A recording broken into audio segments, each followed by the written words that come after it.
Go ahead, MJ, sorry. Bago yung next na magtatanong sa ating friends of the press, let me just ask Zanjo. Zanjo, kanina tinanong ko to kay Janice saka kay Angel during our pocket interviews.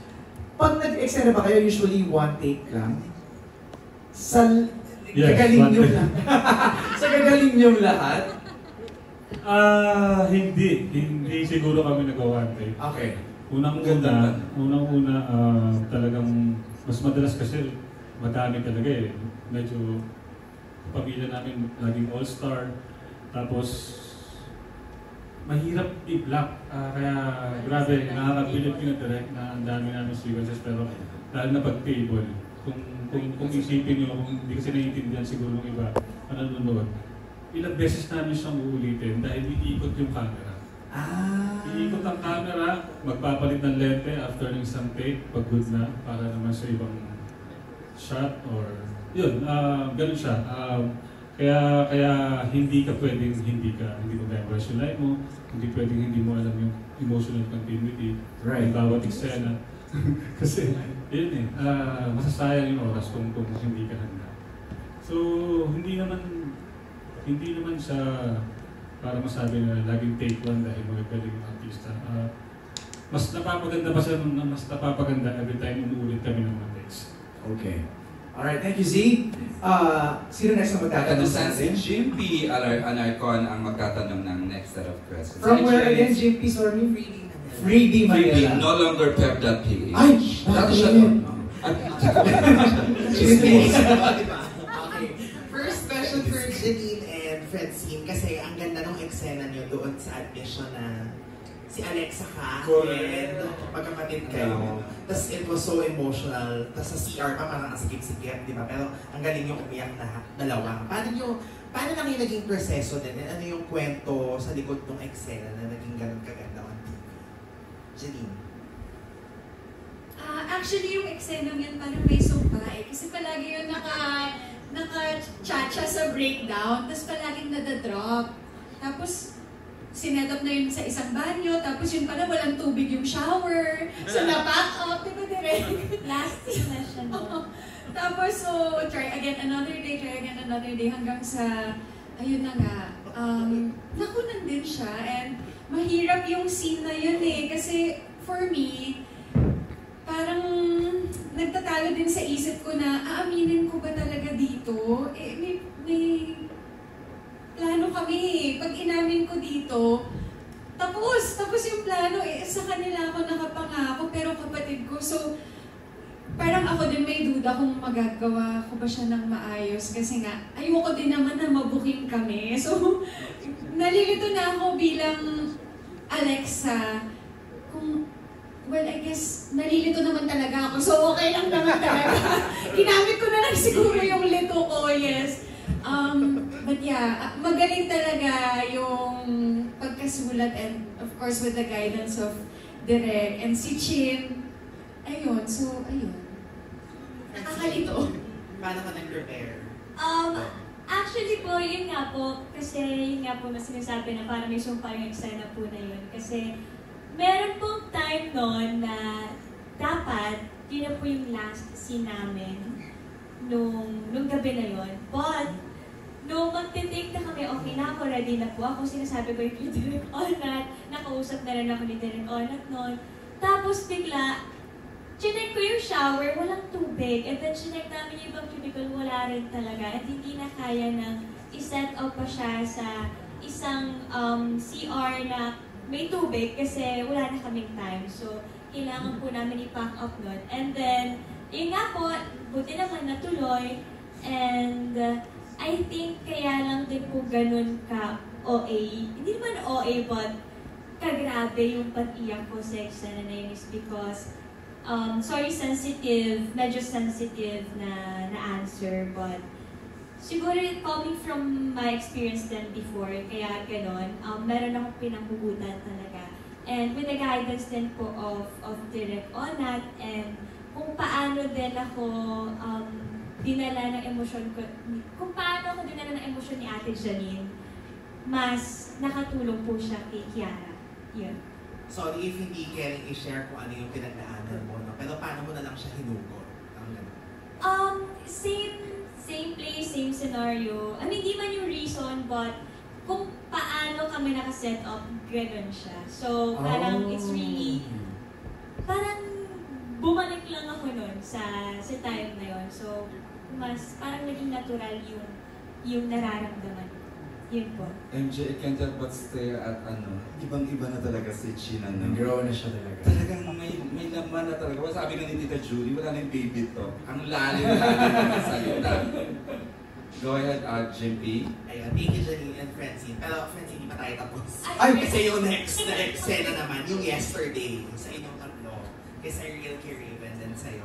Kasi ang ganda din po, direct na binigyan ng chat. Kasi lagi kang napapansin ay yung veterans, di ba? At saka, May issue ba tayo sa mga veterans? Pero I mean, kasi given naman na yun, ang gagaling talaga nila and laging trending yung mga eksena. Pero yesterday, yung mga young ones naman Yun ang kaibahan talaga ng Dirty Lininasyon. Nag-shine. Kamusta naman din yung eksena na yun na parang paano nung nalaman nyo na kayo naman yung bibigyan ng such a heavy scene? Ako po nun, alam kong hindi siya kay Kiara. Hindi niya eksena yun. Eksena po yun ng magkapatid. And sobrang nakakatuwa lang din po na kasi hindi ko naman po dun pinlano na makiiyak ako sa kanila na talagang sigawan ko na dapat ganito rin ako kasi ganito magiging reaction nila. Mas naging ganun yung portray ko nun sa eksena because of Cyril and Raven. Mas sa kanila ako nakahugot ng emosyon, mas sa kanila ako nakita na, dapat ganito lang yung magiging reaction ko. Dapat hindi ako okay kasi sa line nito na tama naman talaga siya eh. Wala akong laban doon. And hindi yung eksena ni Kiara. Ano siya sa pamilya nila Tonet po yun. So yun. Cyril and Raven, paano yung sa inyo? Yung sa amin po, dun po talaga makikita yung connection and yung bond na nabuo namin. Kasi we really help each other po. Tapos talagang kung kailangan pagugutan namin yung isa't isa, maghawa kami ng kamay, magsigawan kaming tatlo, bago pa po mag-take. Talagang i-feed namin sa isa't isa yung kailangan namin motivation, yung kailangan namin pag-i-internalize para po talaga kami pamilya nun na talagang naghuhugutan kami sa isa't isa sa mabibigay namin. So hindi po siya technicality, more on emotion. Hindi namin siya inisip, dinamdam namin siya, hindi namin siya plinano. Nag-show lang po talaga siya kung ano yung ibabato ng isa't isa. For Sir Raven, kung na-miss out niyo po yung sinasabing eksena ni JP Watch, i-catch up niyo po sa YouTube o sa iWant. Napakaganda ng eksena yun na sinasabi ni JP. Go ahead, Raven. Ayun po. Naalala ko yung scene na yun, yung pinakatakot ako yung shoot. Kasi parang more on yung character ko kasi madalas galit. Gusto ko yun. Madalas galit, nakasingal, humihiligaw ng kapatid. Pero nung nabasa ko yung script na yun, super thankful ako na nakapag. Kasi wala pa na ako ito pull off. Parang ngayon lang ako magkaka-excel ulit after a long time na kailangan ko talagang i-feel. Pero sa talagang pag iniisip ko yung excel na yun, napaproud ako kay Asay and Francine na ang galing nyo talaga. Kasi parang hindi talaga ako hindi ko pull off yun kung wala kayo. Naalala ko yung try ko pa mag-CR, tapos try ko umiyak sa CR kasi para mas ma-feel. Tapos si Kuya naman may mag-post ng pinto. Tapos sabi ko, umiiyak ako. Tapos sabi ko kay Ate Kimi ata nun, sabi ko, start na po ba kasi naiiyak na po ako.